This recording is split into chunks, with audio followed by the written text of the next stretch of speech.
Good morning. How is everyone? Woo. Good morning. Okay, let's get more energy. Come on. Good morning. Good morning. Okay, thank you, everyone. Well, thank you all so much for joining us. I know it's 9:15 on a Wednesday, and everyone is probably still a little sleepy, but I'm super excited to have our panel here out in research. Today, we're going to be focusing on how PepsiCo, Mondelez, and Suzy are all approaching LGBTQ research and how we're thinking about just LGBTQ audiences in general. I don't promise to have all the answers for you today, but hopefully what we can do is inspire you to have a conversation at work and at least starting to have some talks with your colleagues about how you can potentially approach this. So today I'm joined by two powerhouses from the insights industry. But I'll let them first introduce themselves. So Nick, why don't you go first? Sure, good to meet you all in person, which is very exciting.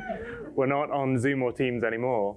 So I'm Nick Graham. I'm the Global Head of Insights and Analytics for Mondelez International, which is the company that makes Oreo, Cadbury, Sour Patch Kids, all the fun snacking things we've been enjoying over the last 18 months. So good to see you all. Hi, everyone. I'm Juliana Hessel, pronouns she, her, hers. I am a manager of consumer insights at PepsiCo, specifically working on new platform and long-term innovation. I also hold a role as our LGBTQ ERG's business advisory lead. So I work with other marketing brand teams to advise on research with the LGBTQ community and review upcoming creative and things like that. Great. Awesome. And I'm Abel. I am from Suzy. We're a real-time market research platform. And I'm also the lead of our LGBTQ ERG group called Suzy Qs. I think my first question for you here, maybe just to ground us all, is why is LGBTQ research so important? Why should companies even start thinking about it? Nick, why don't you start us off there? Because it's the 21st century. No, I think fundamentally, the LGBTQIA+ community, it's a big community, constantly expanding and evolving and changing. I think we've seen that, particularly over the last couple of years, we've seen such huge changes in the community.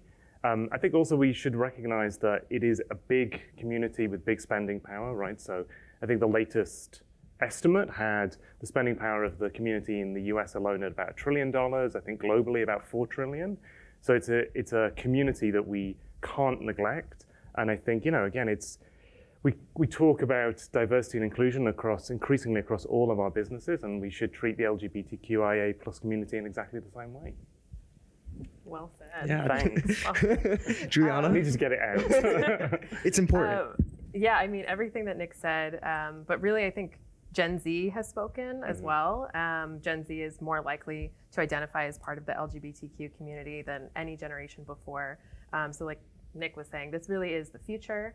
And it's no longer an option to ignore the community or pretend, that this isn't a subset of consumers that we're speaking to in any brand that we have. So now is the time. Yeah. I think the latest stat has it that almost 30% of Gen Z is, LGBTQ or LGBTQ adjacent. So obviously this is going to be a group that every marketer, every brand person should care more and more about if they want to authentically reach those audiences. And I was going to say, I think what you also see when you talk to Gen Z and millennials, and particularly the younger end of millennials, is you see a huge understanding and appreciation and respect for LGBTQIA rights as well as a bigger expression of sort of social values and purpose. And so it's not just the 30% of Gen Z who identify, it's the 60, 70% beyond that who also respect the values of the community as well. So you're speaking to a really big audience, not just the group that identify as that. Absolutely. Yeah, I know we talked a lot about allies and allyship in the community and how that's just such an important group. How are you guys thinking a little bit about that, maybe at each of your companies? Juliana? Sure. I think when it comes to finding the best insights to connect with the community, you obviously need to go to the source, people who identify as part of LGBTQ. But when it comes to tracking performance of a campaign you might have launched or a product that's aimed at LGBTQ, it's important to get that halo effect of the allies and really see how is this affecting the broader culture and consumer. Yeah, definitely. Nick, I think you talked about it, but the LGBTQ community is incredibly diverse. It's not just one letter. It's not just one group of people. It's made up of a collection of a lot of different groups. So obviously this can make it really challenging and sometimes complicated, but where do you see market researchers really go wrong when they start approaching LGBTQ audiences? So I think to your point, there's a couple of big challenges we face, and I think we've talked about this as well in terms of just finding the audience in the first place, finding the community in the first place. I think another point is just how complicated and complex and multifaceted the community is, right? So to your point, there's no single letter, and I think I've seen bad LGBTQ research in the past where they go, LGBTQ people think this. Well, who are you talking about? Which part of the community are we actually talking about here? I think the other part related also to Gen Z and the increasing changes in the broader community and broader society as well is the increasing intersectionality as well. So what does it mean to be LGBTQ and African American? What does it mean to be that and Asian American, Gen Z? So the intersectionality of those different identities, I think again, in the attempt to try to represent the community, sometimes we oversimplify and forget just how complicated and complex the community is. And I understand, look, as a market researcher, you sometimes have limited time, you have limited budget, you really want to represent the community, but you can't necessarily do every single facet. So one of the things we said as we share research internally is just reminding people that we're sharing a subset, a snapshot of the community, but this isn't intended to absolutely represent every single facet and different intersectional identity. Definitely. Juliana, I'd love to get your thoughts on that as well. I think, Nick said it well, that it really is important to have intersectionality when you're thinking about the consumer. And I think just remembering that these are people who exist in all of the cohorts that you might already be talking about, that you might already be targeting with specific ads or campaigns. And the not including LGBTQ people in that work is a choice on its own. And so it really makes sense to have LGBTQ inclusion in any sort of ad or any sort of campaign. And the other thing I'd say is remember that everybody's human. I know, shocker, right? But everybody's human. We all have human experiences. And so we'll talk about this, I guess, in a second. But when we did with Aurea, we did the Proud Parent campaign, the Proud Parent piece of work. Hopefully some of you have seen it. There's this message in that which is about love and acceptance and accepting the person that your child brings home. I mean, that's a human value. Many of us have been through that experience either because we have kids, because we brought somebody home our parents didn't necessarily approve of. So there's a human need and a human motivation behind that is truly universal that we can't lose sight of as well. So understanding what makes the community and the communities unique and distinct and how their experience is different, but also what makes us human and makes us universal as well. Finding that balance, I think, is really key. Yeah, and I think something interesting that you said there is obviously there's all these intersections here, and it's a very diverse group. And I think probably to the dismay of everyone here, your research budgets are not unlimited. So how do you think about when it makes sense for a certain brand to maybe think about a subsect of the LGBTQ identity that they should reach, and like what does that process kind of look like for you? Joanna? Oh, sure. I think certainly not every brand has to have a really deep and visible relationship with the LGBTQ community. I think there's certainly understanding who your brand is, what the brand values are, and how that comes to life may or may not be a very obvious connection to the LGBTQ community, but there's still an opportunity, again, to have inclusion and have representation throughout any brand's work. So I would say it ultimately comes down to prioritization of who you're talking to and what that sort of human truth is. And if you can have an opportunity to put an LGBTQ experience in there and connect it to that ultimate goal. Right, and I think anytime, I'm thinking, when you're doing communication, you're going to have to choose who your subject is, right? So which part of the community you want to represent. Whether when we did Proud Parent, we chose an African American woman bringing her female partner home. Gillette did a really great piece on the guy teaching his trans son how to shave. So you're going to have to choose a topic or a part of the community. I think the key is understanding how does that how does that resonate with the broader LGBTQ community and then the ally group as well? Because even if the experience that you're representing is quite specific, it will resonate with the broader group because people understand that you're trying to use that as a way of representing or speaking to the broader experiences of the community as well. So trying to make sure that as you're building your research plans, understanding which parts of the community you really want to engage with. Do you want to just speak broadly to the community, in which case you need to understand that everybody's experience is not going to be exactly the same. So can you find examples, scenarios, and experiences that can stand for lots of different people in the community? Yeah, I think maybe a slight shift here, but something that I think I personally see that a lot of brands potentially don't get it right is they only focus on Pride as their kind of central tentpole moment, for the LGBTQ community, forgetting that, I'm a gay man the entire year, not just, 1 month. Yeah, shocker. Once per 1 month per year. So I'm kind of curious, how do you guys think about, how do you be truly authentic, throughout the entire year, not just during the month of June? So maybe Juliana, if you want to kick us off there. Yeah, I mean, it really is just thinking about that in the first place. And I think there's a tendency to feel like, oh, you have to do something during Pride, everyone else is. But if you just show up during Pride and not the rest of the year, I'm not going to say it's almost worse, but it's almost worse. It sort of feels disingenuous, like you're just jumping on this bandwagon and using people rather than actually creating a connection and building a relationship over time. So as much as you can, sort of work it into a brand's overall strategy, again, not just one time of year. And I think PepsiCo has done such a good job, I think, of doing that throughout the year. I'd love for you to talk a little bit about how do you guys personally go about making sure you're building kind of authentic relationships with the LGBTQ community throughout the year? Yeah, I think some of the PepsiCo brands have done some really great work, namely Bubbly, the seltzer sparkling water brand. I certainly can't take credit for any of that work, but some of the insights that we try to encourage throughout the organization involve, first of all, getting the audience right, making sure you're talking to the right person when you're gathering those deep insights. And again, the key is deep insights, not just making assumptions. I think it's really easy to think you understand who a community is based on stereotypes that you've seen. And so it really is important to get a deep understanding, and you might be surprised what you find out. There's recently a Bubbly campaign around parenthood, and that was really born out of an insight around people aren't talking about LGBTQ parents. And so that was something that was discovered. And I think along with those deep insights, you need to be able to show the results and, again, make sure you're talking to the right audience, tracking with the right audience, and measuring any sort of halo effect you can to promote that within your organization, that this is a really beneficial for consumers and for brands.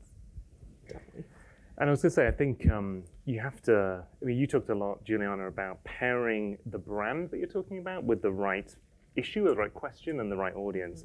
So with Oreo, it's fundamentally about bringing families together, right? That's what the brand has always been about. And so a lot of the work that we've done, both in the US and overseas, is using the questions of parenthood as a way in to talk about it in a way that feels authentic, right? So in the US, we have a long-standing relationship with PFLAG, and we've used that throughout the entire year, and not just in the month of Pride.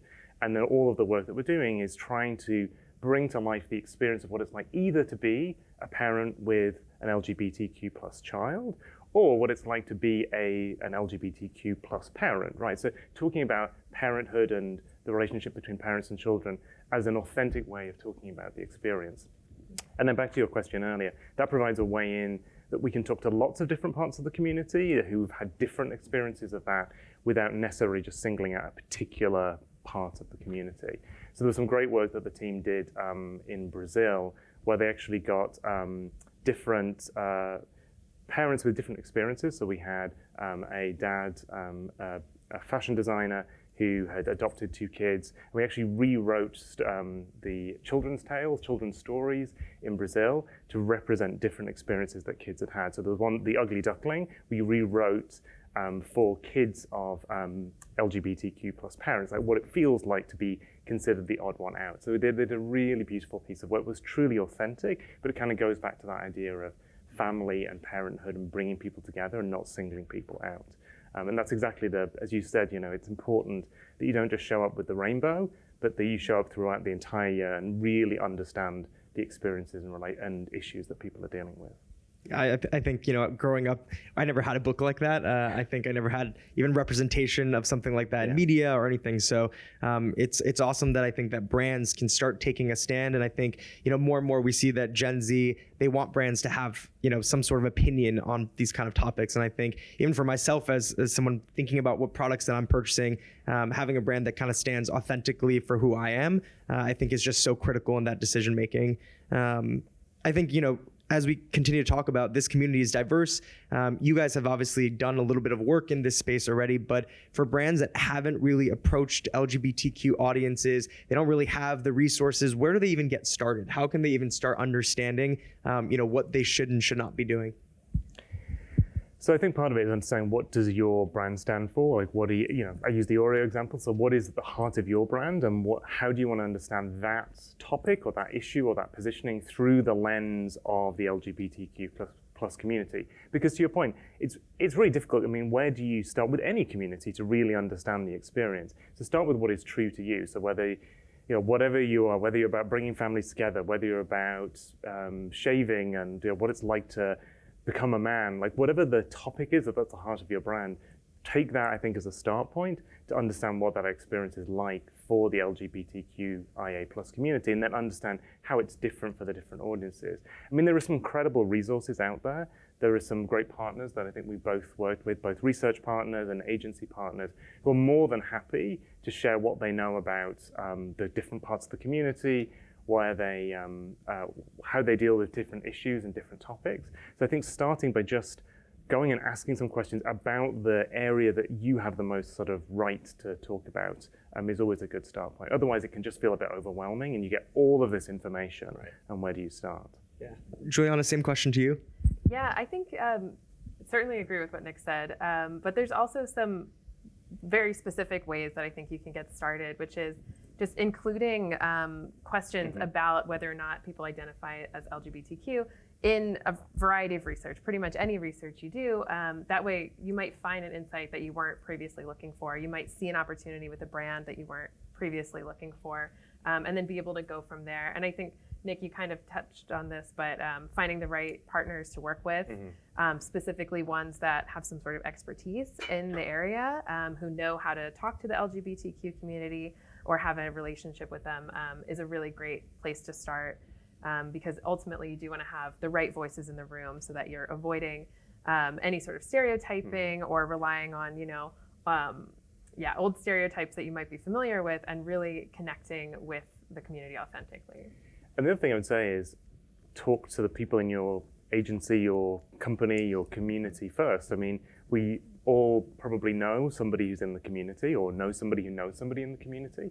So a good start point, even before you start doing research, like research is go and do the day-to-day research and talk to people and ask them about their experiences and their perspectives. So you can start to get a perspective on it there. I know for both of our companies, we have strong employee resource groups dedicated to the LGBTQ plus community. And so I think for both of us, we rely on those throughout the year to better understand the community, but also, I know we've both developed communications designed to reach the community. We bring the Rainbow Council or the PepsiCo ERG into the process as well, so that they feel part of it. They can feedback, because while we're part of the community, not everybody involved in the creation of either research or topics are. And so using that as a guide and make them feel included, make them feel heard, I think is a really important start point. Yeah. I'll just also say, I think the first step is just having that conversation and starting to think about all of this. That's very true. It goes a long way. Obviously, you'll talk to people in your organization and find out what they have to say. Yeah, and I think even for us at Suzy, this is such a critical part as we think about diversity and inclusiveness within market research. We actually did a recent initiative where we partnered with a queer anthropologist who's really a leading academic in this space to help us kind of pull together a guide of even how to even start thinking about these diverse groups. So, we'll send that out to everyone after this. But, I think one thing that we've been thinking about even more broadly is how do we think about inclusivity in market research? So we know a lot of our brands are coming to us and asking that question of like, how do we think about gender? How do we think about socioeconomic status? How do we think about all these different pieces? So I'm curious from, both your organizations, how are you guys starting to think about that? And how is that kind of coming into your planning for next year? So Juliana, I'd love to kick it off for you first. Yeah, I think there's a lot of specifically wording of questions that traditionally market research hasn't necessarily been inclusive of the LGBTQ community. I think a great example is asking about gender. And, I've heard a lot of times people say, do I have male, female, other? Do I list out a whole bunch of different gender identities? What's the best way to do this? And a lot of the times the answer might be, you don't even need to ask gender. If that's not something you're going to be looking at the data by, or that's not really important to your goals, then you might not even need to ask. And I think there's something around not just trying to write every single identity you can and make sure they can check that box, but letting people just exist as people and respond to whatever research you're doing. Definitely. Nick?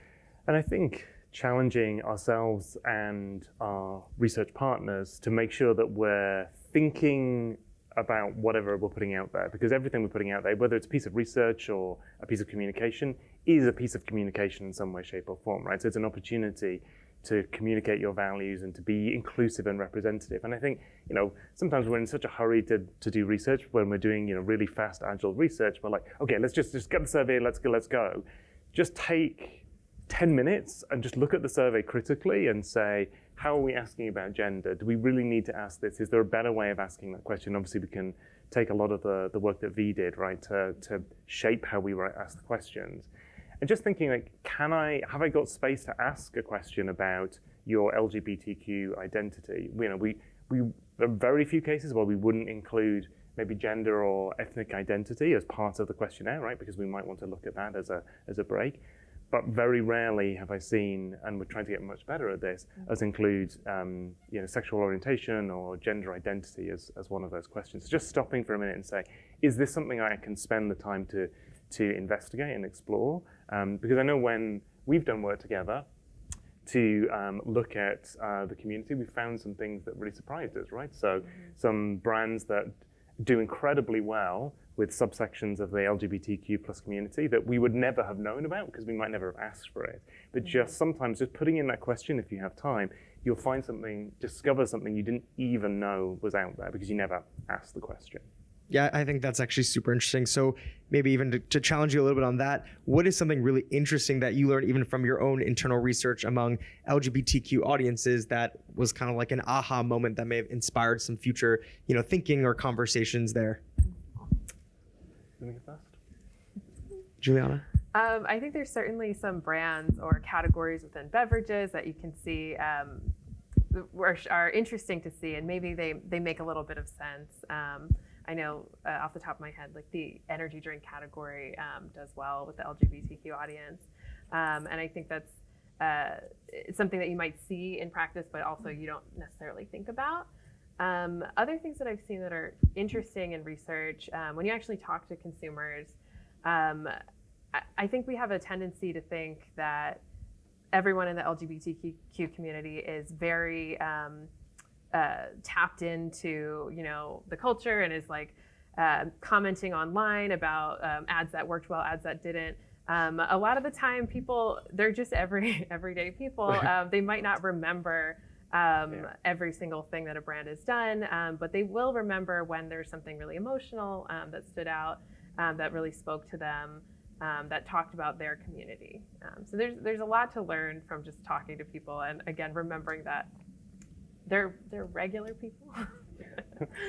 Regular humans. Regular humans. I was going to say, I think a couple of things that sparked as you were saying. I think one is being really conscious of when you're doing research with the LGBTQ community and then you're creating communication or innovation or whatever it is to reach that audience, is just being careful that it doesn't come across as sort of either rainbow washing or it doesn't come across as sort of as somehow exploitative, right? That we're trying to use it as a way to reach an audience. And so, I think both of the cases, what we've tried to do is, if you're putting out communication, make sure that you're pairing it with actual action. So, the partnerships that we have with PFLAG and with other organizations, make sure that you're actually backing up with action. Because I know whenever I sit in focus groups with LGBTQ plus consumers and you show a piece of communication, they're like, great, what are you actually doing for the community? And so remembering this isn't just a communication exercise, this is about really helping support the community, as you said, throughout the year. And then the other thing that always strikes me is, I know when we did the research on the Oreo Proud Parent campaign, the thing that surprised me the most, I expected or hoped that our LGBTQ consumers would love the ad and feel really represented. What amazed me is just the pride and the excitement you got from non-LGBTQ plus consumers. So the fact that it felt like finally a brand was talking about this thing, even if it's not something that had personally affected them, it was like, oh, finally you're doing something, you're saying something, you're making a point about this, and I can see this as a bigger point about values. And also because, here's another shocker, non-LGBTQ plus people know people in the community, right? And so they're, it may not be them, but their friend or their relative is a part of the community, and increasingly so, right, as we talk about the changes in the generations. So I think it's really that. Sometimes I know early on in my career, when I tried to talk about the community, people would say, oh, I mean, it's like 7% of people or 6% of people. They throw out a statistic like, is that really worth even talking about? Well, first of all, it's much bigger than that, and increasingly so, but also the potential reach and the resonance that you get beyond just the community, that's the real opportunity for us to speak to a much broader audience of allies. Yeah, and I think even from my personal perspective, when you see brands who are able to not just, put up a rainbow flag, but actually think about, how do you authentically feel included? How do you feel connected to people? I think those are such human, messages for everyone. So maybe just kind of one other question for you is, hopefully you're in a room of people who now feel a little bit more inspired to kind of go back into their organizations and think about it. What's kind of one final piece of advice for them to make sure that, they're not doing this in a performative way and they kind of have a good, solid way forward? So Julian, I'd love for you to start with that. I think a lot of the things that we've already said, in that getting the right voices in the room, thinking about this year long, not just during Pride, is really key to that authenticity piece, and making sure that you're talking to the right folks and you're asking the right questions ultimately, and working in the LGBTQ community into your overall strategy for your brand. Not just one point in the year. Yeah, no, I think that's said it brilliantly. I think fundamentally, it's, as you say, you need to make it part of how you do business, right? And how you think about your brands, how you grow your brands. And it's not just like this thing over here, like, oh, I guess it's Pride Month, so we'll do the rainbow.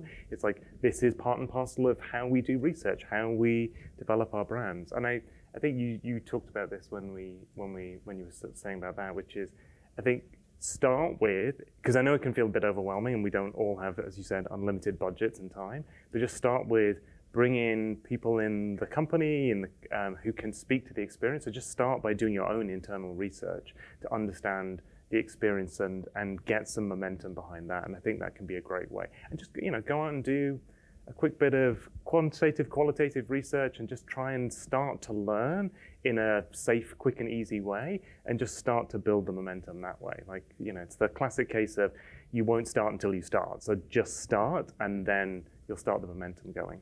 Yeah, and I think something that's so critical to that is coming from a place of actual curiosity and wanting to learn more versus like, hey, like I want to hit my numbers. Let me make sure that we just like tap into that audience during that time. So I know that, as we think about it, there's, people in general can sense if your brand is just doing something just for Pride. There's this meme that went around the day after Pride where it's just like showing every brand changing their social media away from the Pride logo. So I think people are smart. They can sense when you're doing things inauthentically. So I just want to say thank you both for having this conversation. Hopefully everyone here feels a little bit more inspired to go back into your organizations, think really critically about what this means for the brands that you either work with or for your own individual brands. And hopefully, as time goes on, this becomes more something that's on the forefront of research. So yeah, thank you all so much. And thank you all for taking the time for listening to us. Thank you. Thank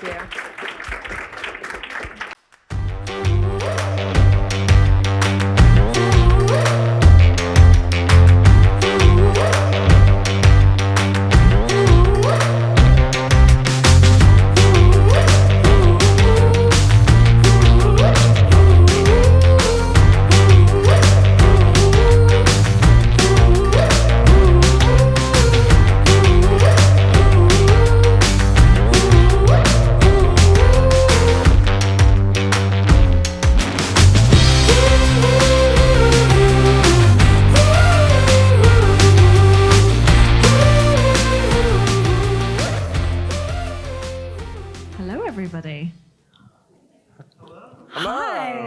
that's exciting.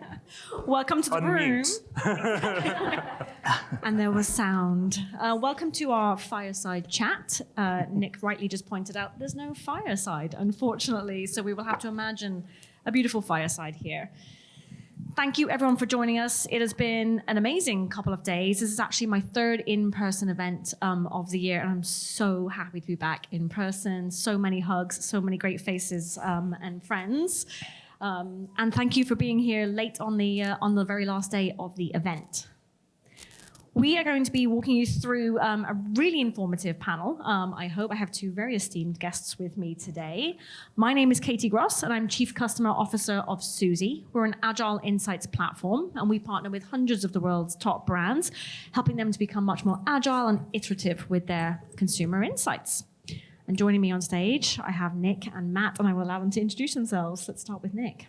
Hi, so Nick Graham. I'm the Global Head of Insights and Analytics for Mondelez International, which are the makers of Oreo, Cadbury, Sour Patch Kids, lots of Ritz, lots of things undoubtedly you've been eating and putting in your pantry over the last 18 months. So thank you very much on behalf of Mondelez for that. My name is Matt Wilson. I am in Innovation Insights at Blue Diamond Almonds. Blue Diamond is an over 100-year-old co-op in Sacramento, and hopefully you're now switching a little bit to ours as the... Maybe adding? Right, adding. Let's go with that. Yeah. Righting the ship a little bit after the Oreos. Awesome. So a lot of great questions, a lot of great topics to cover today. So the first one is, how are brands, consumers changing over the last couple of years? And that includes kind of pre-pandemic and post-pandemic. And let's focus just on the USA for now. And let's talk not just about consumer behaviors, but socioeconomic changes, demographic shifts in the USA. Pretty big question there. And so, Nick, I'll start with you. How are you looking at those shifts in the USA right now? Well, that's a big question. So I'm looking forward to the next 6 hours that we're going to talk about that one. I mean, I think what we've seen in the last 18 months, and many of you in this room will have seen the same thing as well, which is, we have seen some dramatic shifts in both consumer and shopper behavior. I think a lot of them were there before the pandemic, right? So e-com being an obvious one, right? We've seen a huge explosion in the amount of use of e-com, and a lot of that behavior is sticking. I think originally people went to e-com or click and collect or whatever form of e-com they were looking at because of safety, because they didn't want to go into the stores.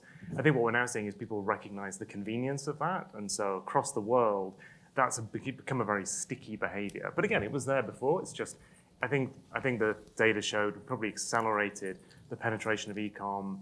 In 18 months, it would have taken maybe 5 to 10 years to get to that level. So it's really just accelerated that shift. I think one of the other big ones we've seen is mobility, people working from home instead of being at a conference. So would be doing this on Zoom or Teams instead of in person. And again, I think that's not true of everybody. Of course, there are lots of our consumers, both in the US and around the world, who can't do that job from home. But for those who are lucky to be able to do that, that again is a big shift that we've seen. I think one of the big pieces, though, through all of the last 18 months has just been seeing consumers and shoppers reacting in real time, like we all have been, to just the ever-changing environment, right? And so, daily we get the question of, well, is this shift that we're seeing, is this going to stick? And it's like, well, it depends on what happens next, because I think the pace of change has not stopped, or we've sort of reached a little bit more, I think in the last few months, a little bit more stability in parts of the world. But again, the change is still happening, and so it really depends how this continues over the next year to 2 years on how we'll see those changes stick. Yeah, and I just kind of build off of what you said. I think we're now starting to get to the point where, from a very, very macro perspective, 2/3 of U.S. adults have basically said that they have completely reevaluated life's priorities during the pandemic. That's a big thing, right? How does that then trickle down to so many other behaviors in our life? For example, obviously we're in food, so I study a lot about just food consumption and how people cook, right? And so you think about when they're reevaluating the priorities, big questions, the time they have left, the health in my family, like all these scary things. And they're now starting to say, more and more people are saying that a lot of those during pandemic behaviors, cooking from scratch, more of a tradition, bringing mealtime with the family back together as a point of focus, those are things that are going to stick. So not everything's going to stick, but we are starting to see some big things. And so how much is going to go back? A lot of small things, but I think a lot of big things have now fundamentally changed us. And we as researchers are starting to understand what is the impact of that on our business. I think to Matt's point, I think you're right. One of the big shifts we've seen, which is a subtle shift in a way, right, is how people value time with others, whether it's big gatherings or just small groups of friends and family. And I think you're right. That's one where I feel like, a lot of the shifts we've seen have been accelerations of things we'd seen before. But I think before the pandemic, there was a real sort of fragmentation of meal times and real changes in on-the-go eating. I think some of that obviously will return as people become more mobile. But you're right, the sort of valuing of the time that we have together, I think that is a fundamental shift that we've seen. Yeah. And with the demographic shifts in the USA as well, what kind of impact has that had upon consumers and what you're looking at today? So at Blue Diamond, we do, probably like most companies, you do like a rolling 5-year strat plan, right? So it's like, all right, now we're refreshing everything. So I'm going through all my Mintel and whatever. And it's a very good reminder that the consumers that I am trying to solve problems for are not me, right? And so the average age of white Americans is 58. The average age of Hispanic Americans is 13, right? When you think about the actual, how different groups and different generations are identified by race, Gen Z, something, I forget what the exact percent, but more than often than not, is 2 or more races. So you've got that as one factor, right? And so that, from a total demographic makeup, is very different from what a lot of us, like myself, Gen Xers, are seeing. And then really the focus on, we could have a whole thing just on Gen Z, and it's easy to talk about them that way. At the end of the day, for someone like me, I'm still just talking. They're my children, right? These are literally my kids that I am studying, which they hate. But it's like that to me, as I look from a business perspective and try to separate a little bit of home and work, is I come from a 100-year-old brand. Am I relevant to my children? The answer is more often than not, no. How am I going to be making whatever this brand now or a different brand relevant to this generation? And they're people, just like we can say they're a generation, but they're people, they're our kids. They are just coming into this world with a completely different chessboard than most of us had, and they're navigating it in ways that we never thought they could.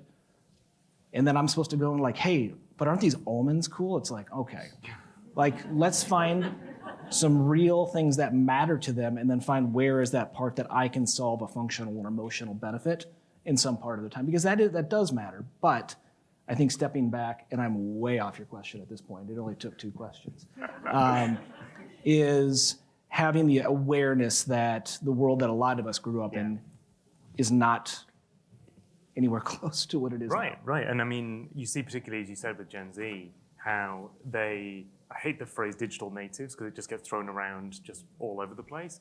But they've grown up in a world where digital is just part of everyday life, right? And this blend of digital and offline, to us, they're still concepts, they're still separate.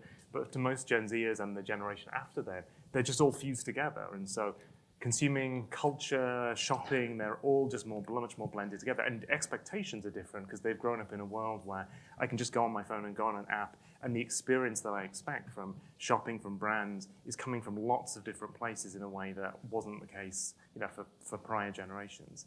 The other one I want to talk about is also the graying side, that you're 58 plus white people. Yes. But I think we also need to remember that in addition to the new generations coming in, we have a huge reinvention of the third age as well, right? So we have an increasing proportion of our population, not just in the US, but around the world, who are over 60, and whereas in previous generations that meant the slowdown, all of those archetypical images you still see.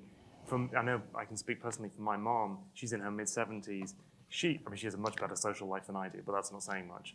But she is living truly her third age, like reinventing. She does drum classes and tap dancing and all of these things and travels the world. It's a whole new period of her life. And so I think we also need to think about how the demographic is changing so many different parts and how the expectations change then, right? And what people are looking for from food and beverages is going to change with that. And what's interesting is they're spending their very sizable income in lots more traditional ways, so you cannot forget that. Yeah. but also have more traditional flavor preferences on a macro.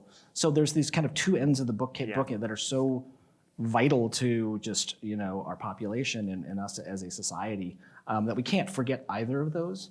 But it is truly looking like completely different worlds at this right now.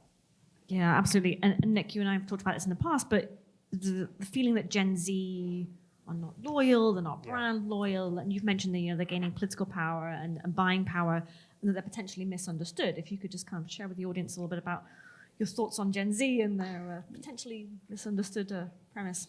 Well, so I think every generation gets massively stereotyped, right? And always get these sort of labels around them. Actually, Gen X was the only one that didn't because nobody seemed to care about Gen X, right? We were too small. Or Gen Xers. But you see it with boomers, you see it with millennials, and you see it with Gen Z. And one of the things that I always struggle with is when people say, well, Gen Z isn't loyal. I just think it's a different context. They've grown up in a world of huge fragmentation, the massive repertoire of brands. I mean, when our generation originally went shopping and we learned about where to go and buy things, there wasn't much more. I mean, we were talking about this, right? Yeah. A limited number of TV channels, a limited number of digital channels, a limited number of places you could go shop. Whereas Gen Z just growing up in a world of choice, so many choices. And so I don't think it's that they are inherently any more disloyal. It's just that they've grown up in a world where there's so many options and so many choices. And where, we say, and it's true, that Gen Z, have a much bigger focus on purpose, but they've also grown up in a world where they can make those decisions about brands that support their values, where they see that much more often, even in a way that wasn't, the case for generations before. Yeah. So let's bring it back to insights. Okay. How are you gathering feedback from them? Where are they giving their feedback? And one of the things that came up, of course, last week in a big week for market research technology with Zendesk acquiring Momentive or SurveyMonkey, it started me kind of in a path of thinking consumers want to give their feedback. They want to click like. They want to complete surveys. They want to fill in tickets. They want to talk to brands. So how do we start gathering information from these generations? It's hard, but I think we have to go back to the basics, right? It's observation. And when you can, obviously interact and confer, that's great. What I honestly do is I try to observe the platforms that my children use. I've got 2 teenage daughters, so I creep on TikTok a lot. But I'm just trying to understand, what it is that. Do you understand what you're seeing? No. Okay, that's good. And I'm on a completely different side of TikTok than the side my daughter's on. And it's great. Every once in a while, they're like, let me see your For You page. And I'm like, all right, but I don't know. It's like woodworking and like bees. I don't know where it came from. And I don't do either of those things. So, Note to TikTok on yes. algorithms. But even like little things, like I try to understand the celebrities that they care about. Yeah. Little things, right? Like what things that just like with anybody when you're doing a one-on-one research, you take what they give you, right? Children are a great example of that. Take what you give. Okay, so you're interested in this. Tell me more about that. My children have heard the phrase, tell me more than anybody in this, that should be. But that's like one of the things literally I observe and I just try to get in, I go places where I'm not comfortable and I try to get comfortable without being a creep, if that works. Good to know. Yes, thank you. That's for sharing the stage. I mean, I think, to your question, Katie, I think one of the things that I've observed has changed, and this isn't just true of Gen Z, I think this is true of all of us, which is, I remember when I started in market research, you remember those 40-minute surveys that we'd ask people to do? Yeah. I mean, it was inhumane then, and it's definitely inhumane now. I think, to your point, it's clear that people want to give feedback because click onto social media, Amazon, wherever you go, and people are happy to share their opinion on things. I think the key is making it a bit more bite-sized. So it's regular, repeated, small pieces of feedback, structured, unstructured, to allow people to give feedback in the way that makes sense to them.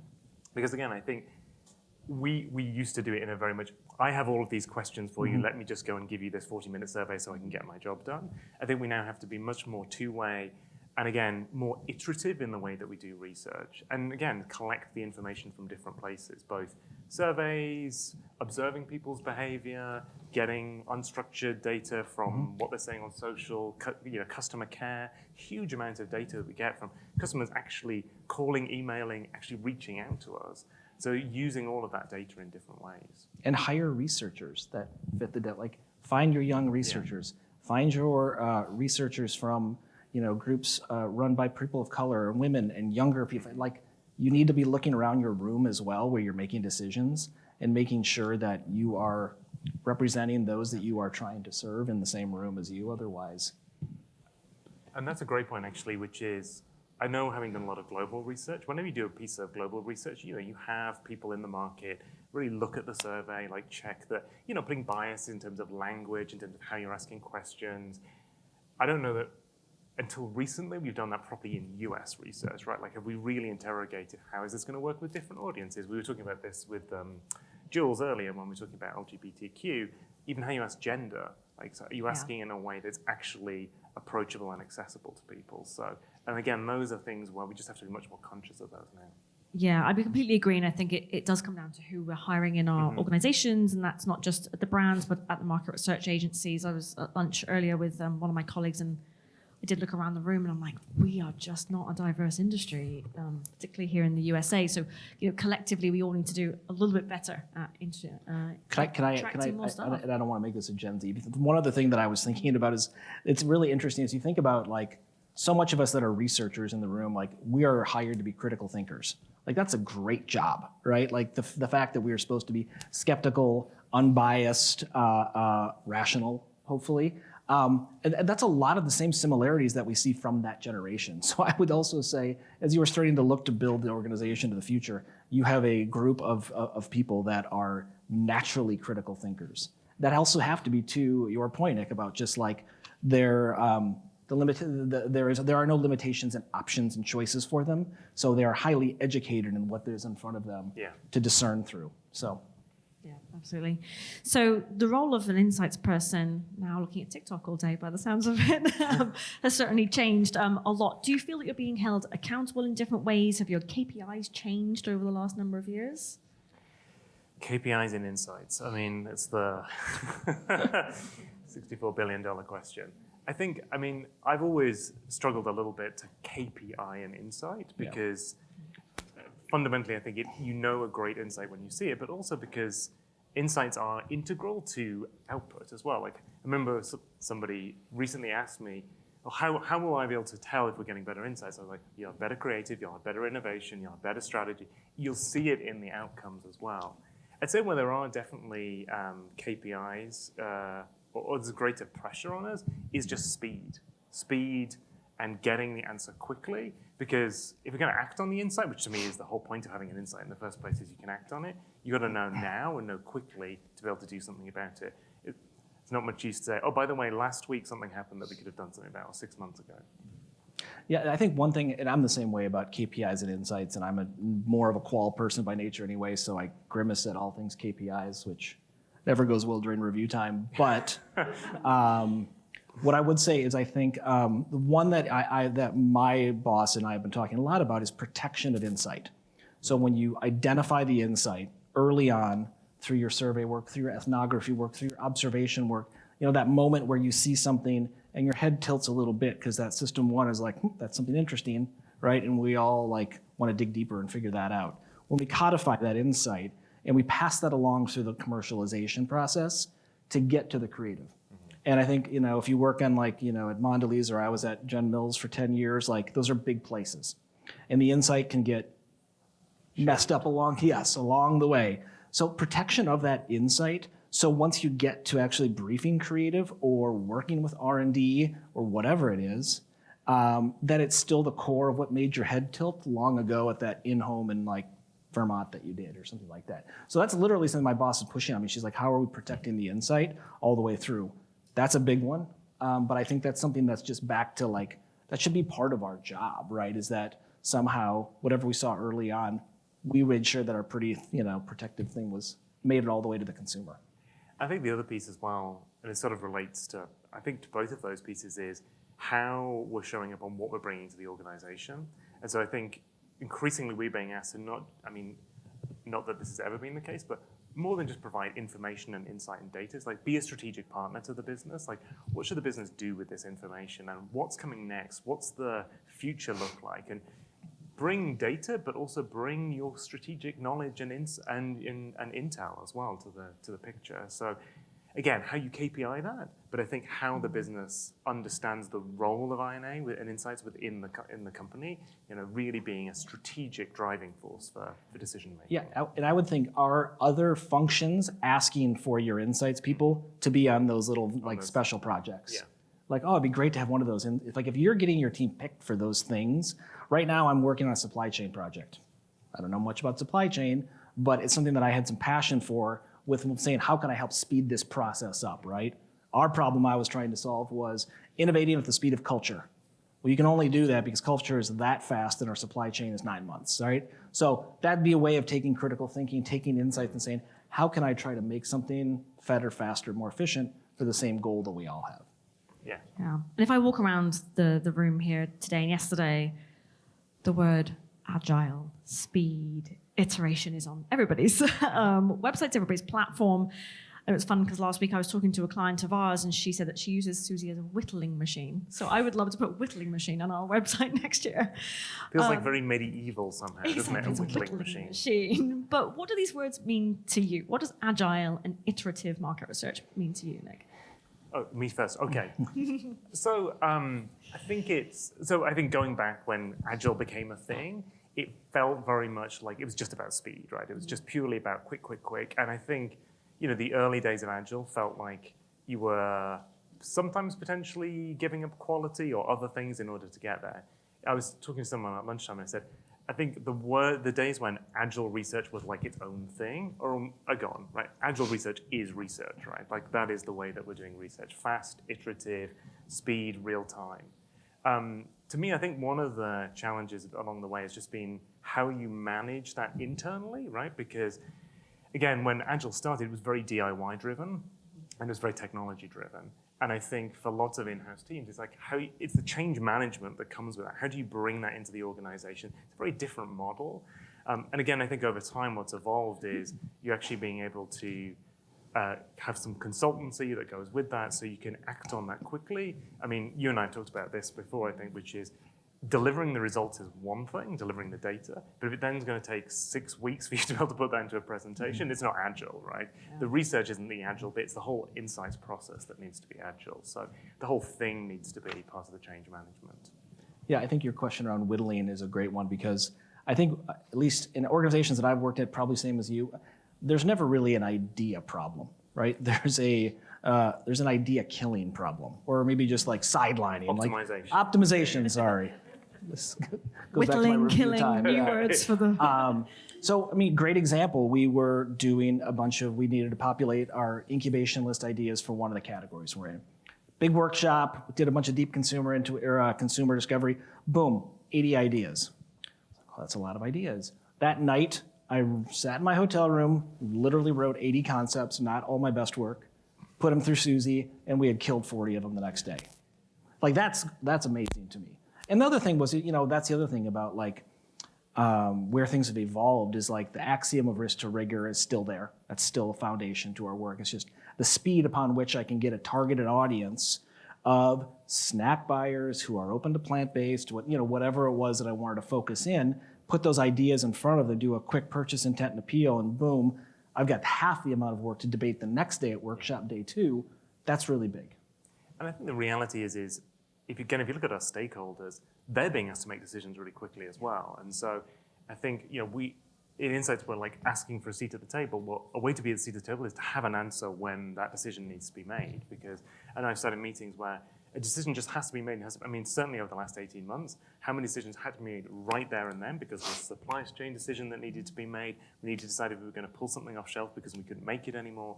And that's where you can no longer say, I want to see the table, but I'll come back to you next month with an answer. Like, you have to be able to respond quickly.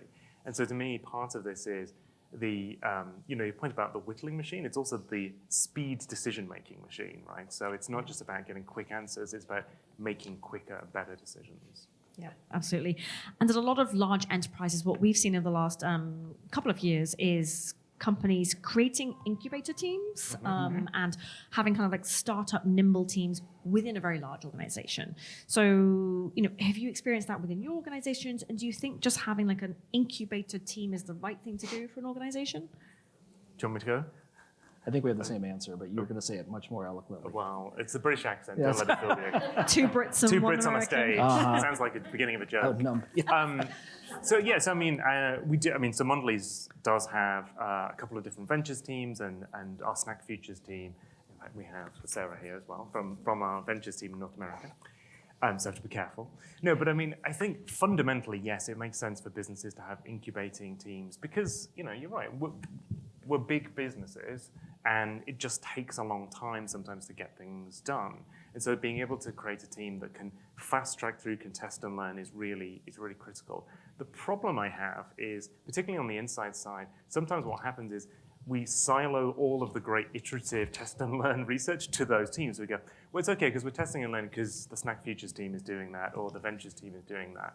But to me, that defeats the point, right? The whole point is we should all be acting in that way. We shouldn't just go, oh, well, we did a test and learn in this team 3 months ago, so we're good. So I think the challenge sometimes with those incubator teams is they shouldn't be siloed. They should be seen as a role model for the rest of the company, and that not just on the company side and the go-to-market side, but also on the insight side. So it's how you plan to socialize that thinking and operationalize that thinking across the business. Yeah, and at Mills we had there's a group of co-founder teams that are there, and then also at Blue Diamond, my team is the innovation team. But I think the biggest thing about any innovation group is that this is pretty much what you said, Nick. But like innovation requires purposeful culture across all parts of it, right? So we can have your team here, but for example, like literally last week, it was like we wanted to lean into some claim we wanted to talk about. It was like, okay, well, we can't do that because that'll never get through regulatory. What else do we got? I'm like, whoa. Who's in regulatory do I have to talk to? Billy? Let me talk to Billy in regulatory. Okay, legal should probably be there too. Then we start to talk about tolerance for risk. We start to talk about other things that like, does this really matter or not? So it's having a bit of like agility even with existing business processes. Like you said, regulatory is not supposed to be a purpose or innovative focus. They're supposed to protect the company, as is legal. But those are the kind of examples to the extreme of where if you're truly going to innovate at the speed of culture or whatever, you need to have some of those difficult conversations throughout those different groups in the company. Yeah, absolutely. So we're at the last minute or two. So I was going to play a quick game of nostalgia because it is funny to think how far we've come. And you just mentioned testing 80 concepts overnight in a hotel room and whittling out 40 of them.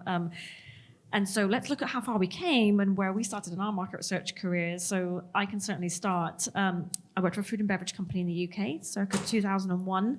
And I used to do grocery store intercepts where I would, for the young people in the room, go to the store, I'd watch somebody, if they put my company's product in their shopping basket, I'd stop them with my clipboard and ask them the survey questions. And same, if they picked it up and put it back down again, I'd also ask them, sell to, what their thoughts were and why they didn't purchase. And I'd go back to the office a couple of days later and I'd put all that lovely stuff into a giant Excel spreadsheet. I would then put it into PowerPoint, present it at the sales meeting probably a month or two later. And that to me was kind of like, wow, I work in consumer insights. And so it's fun to think how far we've come.